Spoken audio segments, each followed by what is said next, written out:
They offered us $3 million on the spot to basically start a company. And I go, excuse me? And he says, yeah, you heard me. Go call Judy, it's my wife, and tell her that you're quitting your job and you're going to be CEO of the startup. Welcome to the Startup Defense. Today I have Nathan Mintz. You have an incredible background, so I don't want to ruin this, but can you tell us what your story is and what are you really passionate about right now? I've spent about 20 years in aerospace and defense and electronics. In particular, spent a lot of time in radar and electronic warfare. After about 13, 14 years at Raytheon and Boeing, I finally answered some of the calls from some of the friends of mine in Silicon Valley who said, hey, when are you going to start a defense company? We want to throw money at it. And formed a company called Epirus, which is now a defense unicorn. They do high-power microwave to kill drones. Did that for a couple of years, was founding CEOs, and then handed off the reins to a professional operator, and started another company called Spartan, which, most of the time we talk about dual use technologies from a commercial sector to defense and aerospace. This was actually the opposite, where we were taking advanced signal processing techniques and sort of ways of building and operating sensors that were dominant in defense and try to transition them over to commercial applications for automotive radar. That's what Spartan's about. And I've just recently handed the reins of that one off as well. I do want to get into the tech of Spartan because it is interesting bringing radar where normally we'd see LiDAR applications. So the ruggedness and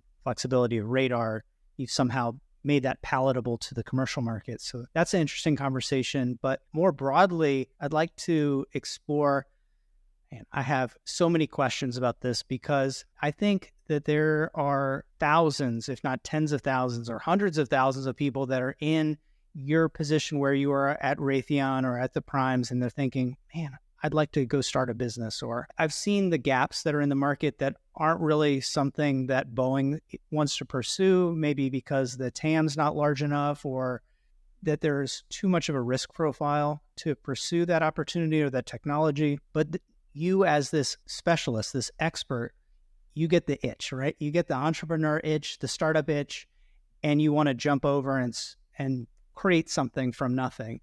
So can you tell me a little bit about that story? One, from, why did you do it? Did you see this gap and pursue it? But also just from the human aspect is, what did that mental process look like of, I'm going to take this entrepreneurial leap? I had been in my job at Boeing for about 5 years, and I kind of had worked myself into an ideal position. I was almost an internal consultant. I would go around and look at people's various proposals and win themes and strategies and tell them what the competition was going to do and what they were doing wrong. I had some friends from college that had gone into venture capital, and one day one of them, Joe Wanstow, called me up and said, hey, we just had a partner join who's interested in starting a defense vertical. Do you have any ideas? And it just happened to be that morning was when sort of one of the most infamous drone-related, I wouldn't say disasters, but, kind of shutdowns happened. And the Gatwick airport in London was shut down for 25 hours by a drone that nobody could figure out if it was even there or not. I'd worked a lot on air-to-air, surface-to-air, various systems in a EW and weapons and context. And I'm like, well, why is this so hard? Like, other than it's low, slow, and small, what's so hard about finding it? And so I went and did looked up a survey. And there were 200 products out there on the market that did counter UAS, and 90% of them were some jammer that somebody built in their garage, and they all seemed to suck. And none of them were very effective against most things. They were sort of point solutions. But there was one solution that kind of stood out to me, and it was a family of EMP systems that were being built by Naval Surface Warfare Center Dahlgren, et cetera. They took a very high-power microwave beam, illuminated the drone with it, and then overwhelmed the electronics, and the drone would cease operating and die effectively.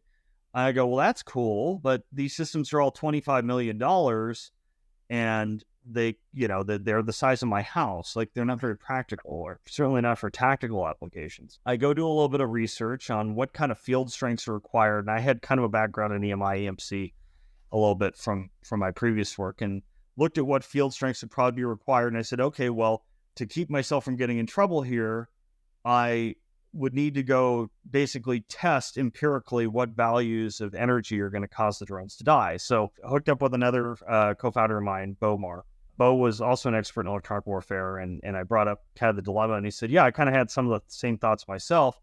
It dawned on us that with gallium nitride chips, which were rising in increasing power density, there may be an opportunity here to do this with solid state systems that could be a lot cheaper. So we go to Walmart. We bought like 5 different types of drones. We take the rotors off of them and just like took a voltage source and went on each chip and saw when it fried. And then based on that, we were able to back into these kind of power levels will cause the drones to cease operating or disrupt their operation. We were able to back into what it was going to take power-wise to do it. From there, we were able to extrapolate to, this is what the system would look like. And it turned out that it was something that was closable, fairly closable with sort of maybe next generation parts. And so I flew up to San Francisco with that, met with Joe in his office, and they offered us $3 million on the spot to basically start a company. And I go, excuse me? And he says, yeah, you heard me. Go call Judy, it's my wife, and tell her that you're quitting your job and you're going to be CEO of the startup. You kind of look back and say, well, God put you in certain places for a reason. And sometimes you just need to take a leap of faith and say, well, no matter what happens, this will be a hell of a ride. So let me give it a try. And so did that. 3 months later, we had the company put together, quit our jobs at Boeing and Raytheon, and started off on 3 rented desks in El Segundo. From there, scaled the company to where it is today. I got off the boat somewhere between about halfway between Series A and Series B after we'd done about 3 iterations on the prototype and done all the initial kind of science to prove that narrowband EMP would work. It's operated pretty well since. I left when it was about 40 people. Now it's about 180 people, massive contracts. I think Army RICTO gave them a $66 million contract. I think that's publicly known, and a number of DARPA contracts and stuff as well. So very compelling technology and really something that can change the whole paradigm of warfare. What's great about this story is we see the company now, and like you mentioned, it's a unicorn. The technology was absorbed or brought on contract with Northrop. I've seen it in every magazine and trade that I subscribe to, right? Saw the company at Soft Week. So it's tempting to see it now, but I was listening to Joe Lonsdale's podcast, and you're talking about building this technology in a co-working space and people being a little confused why there's a defense tech startup, where everyone shares desks and how odd that is. To your point, you went to the store and bought off-the-shelf drones and then took them apart and started testing. It wasn't at national labs or using a multi-million-dollar facility. You didn't start at this place. And I think that's beguiling for a lot of people. It's like they see where the company was instead of how they can get there themselves. So interesting that you had that approach even coming out of, Boeing and Raytheon. So I worked a lot of early programs when I was at Boeing and Raytheon and kind of blank sheet of paper stuff. And one of the mindsets you have to get used to is what is the absolute minimum I need to do to prove the wow factor of this technology or this proposal, the critical technology elements. I think that, along with a little bit of encouragement, at one point I did walk into ATC with a 5-year plan for, in 5 years we can have this. And they said, you don't have 5 years, you have 5 months. What can you do? Just tell me. And being forced to kind of change your mindset like that to a minimum viable product, agile mindset where you're constantly iterating and what's the next thing I can prove, it allows you to burn down a lot of risk a lot faster. I think that's completely different from the traditional waterfall approach, which is really meant for mature systems. And I think that's where a lot of people get hung up is that, don't get me wrong. I think it has its uses for certain things. And by that, I'm talking about the systems engineering the waterfall approach to engineering. I think that a lot of people get stuck in thinking that that's how you do early development innovation. You don't. I was a requirements lead on a DARPA program where we had, 5,000 requirements, and it was, the same boring stuff over and over, repeat over and over again. But the salient technology that was there was, okay, make the lightest radar that you possibly can that can operate at high altitude. This was called the ISIS program, something I worked on at Raytheon early in my career. Integrated sensor as structure. Having that mindset of how do I get down to just the essence of the problem and try and prove that as quickly as possible and then iterate. We took that to heart. And so we said, okay, well, let's start with what can we do on a tabletop to prove that this works? What can we do at 30 feet, like in a slightly free fly test? And we said, okay, well, what's the soonest we can shoot a drone out of the air? It doesn't have to be at 1,000 feet. It doesn't have to be at long distances. Just prove that, it can be hovering there in the air and you're shooting it down under something close to real world conditions. And then you can scale from there. And we were able to do that in about 6 to 9 months, depending on where I start the clock. About 6 months, actually. From there, it was, okay, well, now how do we scale it? How do we did this at, this many feet? How do we do this at 90 feet? How do we do this at, 900 feet? Yada, yada, yada, right? And I'm intentionally being obtuse with the numbers because they get a little sensitive. It's proving that you can scale the concept over time. That's something that Silicon Valley has been able to do, taking minimum viable products, turning them into minimum marketable products, and then turning them into develop products that we use every day through agile development. And that's an area where I think aerospace and defense can learn. Companies like SpaceX, they do it every day. I think it's just embracing that same mentality and not being afraid to fail. I think the big companies, even if they say they embrace people taking risks and failures, they really don't. There's asymmetric benefit at the big companies to, if you lose them $50 million on a boondoggle, you almost certainly will get fired. But if you use it to create a new technology or something, maybe you get a pat on the head or something. I mean, I know a lot of engineering fellows and stuff that made their careers on crazy ideas. At times it can feel that way, and it can feel a little stifling. There's a lot of talk about dual use innovation, so taking things from commercial, and we talk about it on the show pretty frequently, taking something that's proven commercially and then bringing it over to DoD. What your explanation made me think of is the concept of dual use frameworks. So what is the commercial world doing? How do they get talent? How do they approach clean sheet design? Like, how do they go and find customers or funding? What are they doing that's enabling innovation to happen in months, not years, and then transporting that over into the defense industry? Yeah, so I think one thing that you see in defense that oftentimes, or that you see in commercial that you don't see in defense rather, is this idea of cross-domain architectures and product line architectures, and having just sort of one product that you're constantly iterating and instantiating on. And like you see it with, something like an iPhone, right? Where, there's this common design framework, and, they swap out the heads so that you can get a 3D camera or a LiDAR or more memory or less memory, and they're sort of extensible, and they embody a lot of quality attributes. And a lot of that actually, even on the hardware side, was inspired from software. There's something called the Software Engineering Institute that has taught a lot of these principles for a while. I think like getting into the idea that, a product can't be all things at all time and satisfy everyone's needs, but you can make something that's, focused to pretty well serve the needs of most of the customers, and then tailor it a little bit to really well to serve the needs of lots of customers specifically. And like, you look at how they build cars. One thing that we've kind of seen in the last few years, Toyota and others do this well, whether it's a Camry or a 4Runner, they're almost built on almost entirely the same drivetrain. It's just swap in this engine, swap out that engine, swap in this transmission, this infotainment system, do these software options. And Tesla kind of epitomizes that, where literally it's almost the same car no matter what you buy, and they just turn on and off the features with software. And it's a software-defined vehicle. And I think defense could learn a lot from that. There were some attempts to do that with things like the F-35 that didn't quite work out so well. And part of it was that their risk management framework didn't allow much wiggle room. And so I have one friend who worked early on in the F-35 program.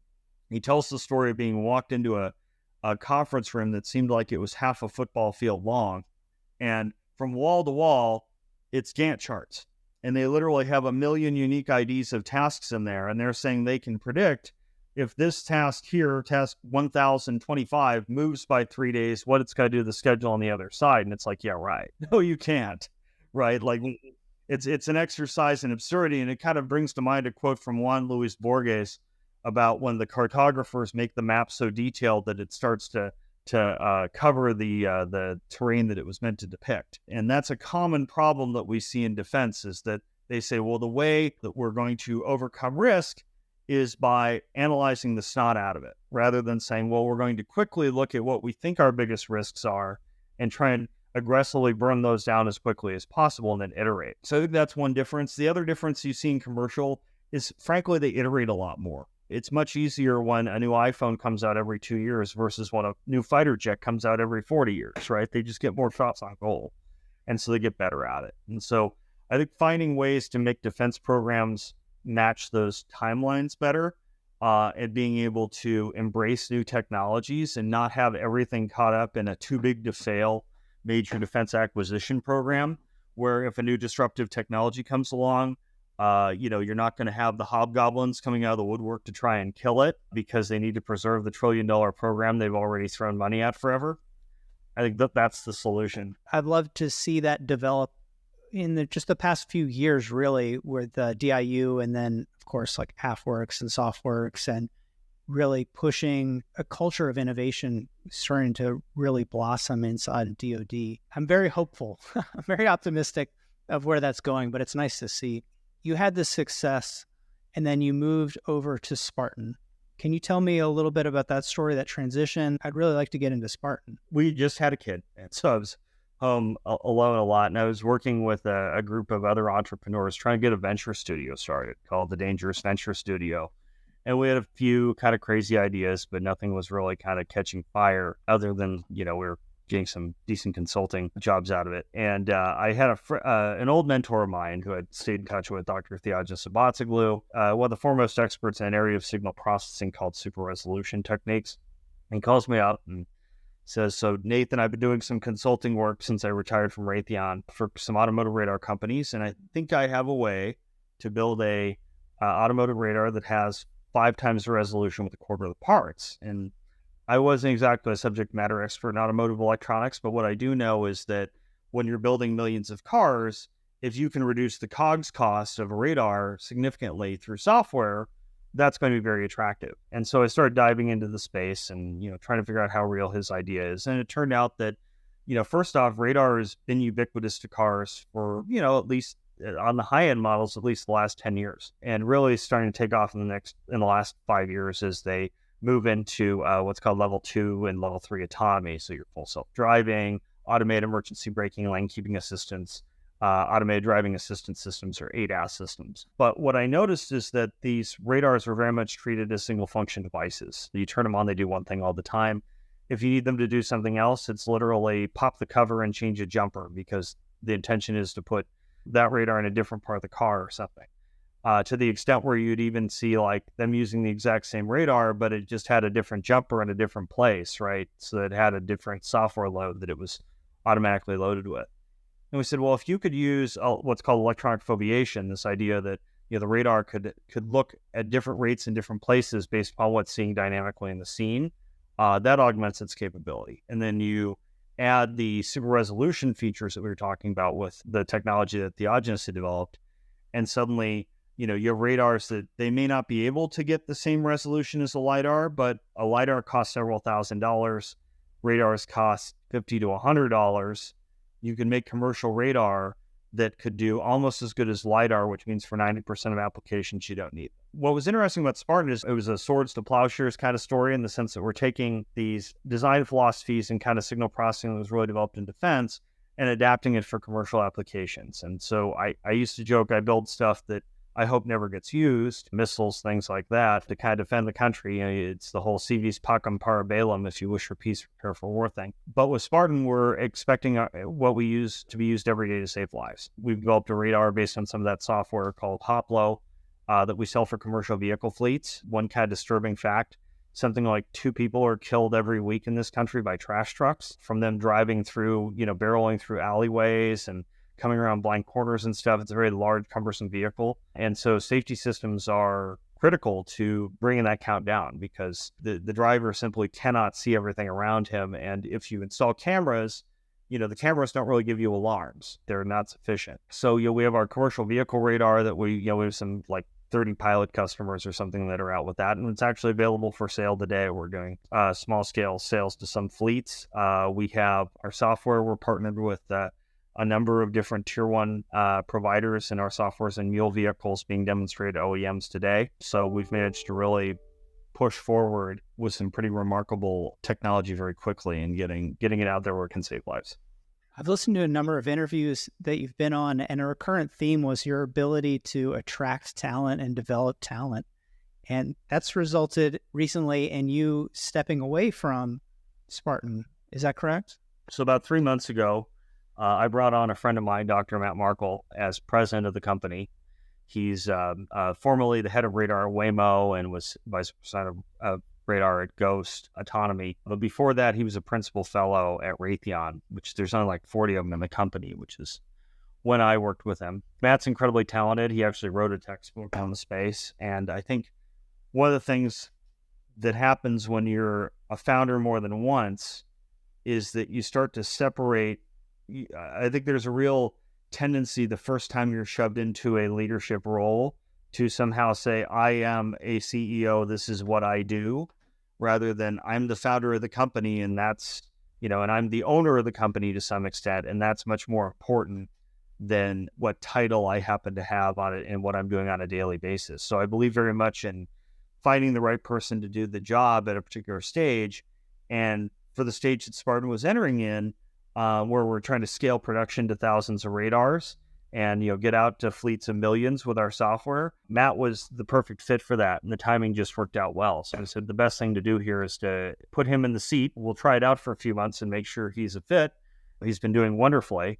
Made the decision that, hey, it's time for me to step back. I'm still chairman of the board. I'm still involved strategically, but, let him really take the reins of operating the company. And I've been very impressed with the results that he's been able to do. I think everybody's dream is to sort of be able to pick your own successor and have them kind of share your mindset and vision. And that's exactly what it is. I don't really treat these companies like it's one of my children. It's a vehicle for bringing a technology into the world that can make the shareholders excellent returns and create a great culture and team that can continue to innovate and push the envelope. It's not mine. It's, we all work for the company, right? I don't kind of see myself as the company is me and I am the company. It's not my mindset at all. Yeah, I asked that because for a lot of founders, this is the dream. They just have a very difficult time even finding a co-founder or scaling that initial team to get rock stars to join and help and mature an idea or mature their sales strategy or their operations. And you've continued to be able to do that, on a world-class level. So it's just interesting to see. Yeah. I mean, I think with me, like the co-founders and all that, I mean, I always want to be the dumbest person in the room. Kind of how I look at it, which means I need to, you have to have the humility to have intense self-awareness about your strengths and weaknesses. And I'm pretty good about figuring out who needs to be on the bus and what roles and then finding them a seat. The joke is that the difference between an introvert engineer and an extrovert engineer is the extrovert engineer looks at your shoes when he's talking to you. Yes, I was always, in this situation where I would meet a lot of people in these big companies, and I was a section manager and stuff, and got pretty good about identifying, kind of unique talents and the mindset, kind of a certain, I don't know if I would say dissatisfaction or consternation or a longing to make things better, where the person's always never quite satisfied with the status quo and has an itch to make things better. That's a big part of it. And I've been very fortunate to have some good co-founders that have come along the way, both at Epirus and Spartan. We grew two teams now, one to 40, and then this one to 55 or so before I handed off the reins. So picking the right people to be part of it, especially that core 10 or 15 people that sort of sets the company out right, is absolutely critical. Now, you said dissatisfaction, so I just want to jump on this point really quickly. It's just an interesting thing about Nathan for everybody that's listening. You've run for state assembly twice, okay? And win, lose, or draw, that's got to be a very interesting experience that not very many people have. It's something that's on your CV that there's only a handful of people in the whole U.S. that have that. Politics aside, I see that through line of dissatisfaction. It's like looking out at something and saying, well, you said hubris, but it's a little bit of hubris to say, maybe I'm not the smartest person in the world or the smartest person in the room, but I feel like I can change something. I can change something about my community, or I can start something, or I can get this idea going. Do you see that kind of through line between your desire earlier to run and then your desire to run startups? You have to have that pioneering spirit and kind of that sense of, wanderlust. Maybe it's the right way to put it. Somebody who's more than happy to sit in the same program for 30 years and, do the exact same thing is probably going to hate being at a startup because everything's chaotic and it's unstructured. And, there's a lot of triage involved and a lot of it just accepting that there's going to be brush fires you can't put out because there's more important things to deal with. Whereas somebody, like when I was in big aerospace, I was changing programs about every year or two because I'd get to the point where, okay, I've kind of maximized my contribution here. And either I can wait around for 5 years to become the program manager, or I can go do something else and learn something else. It's that curiosity of, well, what's around that corner? What could be different? Why does it have to be that way? And that was kind of one thing that drove me to politics is, well, why does the state have to operate this way? Why do we keep electing these same sorts of people that keep passing dysfunctional laws? Maybe I can change the conversation. And early on in there, Joe Lansdale and I started a nonprofit called California Common Sense that was trying to do exactly that, where we were using basically big data tools to unpack and take apart the California state budget and try and find examples of waste or call for reform, et cetera. And I've been involved with a couple of efforts like that since. I don't know, there's not a lot of money in it, at least not for me. So for kids, and I just, the people always wanted to pay me to do the engineering. They didn't really want to pay me to listen to my political opinions or write laws. So I kind of hung it up about 10 years ago. Well, maybe we could use a few more engineers in Congress or at the state level, but that's a whole different conversation. Nathan, I've really appreciated this conversation. Thanks for coming on the show. Do you have some parting words of wisdom for our audience? I would say that if you feel yourself having that urge to do something entrepreneurial and go create something, give it a try.